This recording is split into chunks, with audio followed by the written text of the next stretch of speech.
Hi, everyone. Welcome to Line Down. I'm Gail Tal here with Ames Solder with another answer to a pressing question.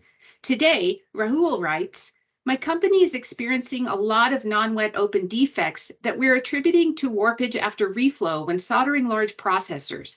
What can we do about this?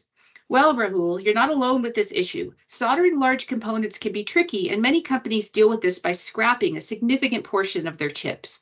There's often a need to balance the material selection and specifications of the chips themselves with the cost of this waste.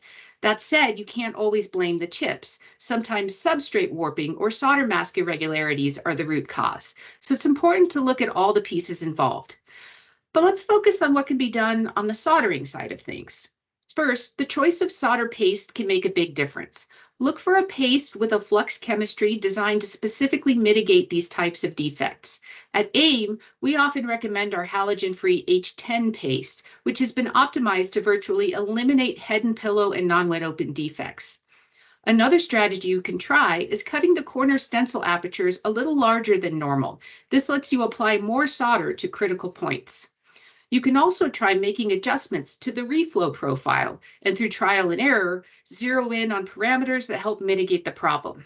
Adding nitrogen to the reflow is another method for minimizing oxidation and improving wettability, which also reduces these types of defects.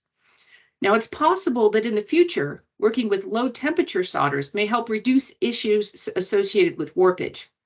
Low temperature solders, as the name implies, can be reflowed at lower temperatures, which can reduce the amount of component warpage and board warpage you get. However, current low temperature solders on the market can't offer the same reliability as more standard alloys, so there's a trade-off there.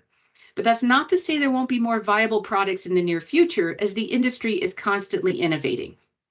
If you've tried these strategies and you still need help, give us a call at AIM. Our technical support engineers have worked successfully with several customers experiencing similar issues and are always happy to take on new challenges.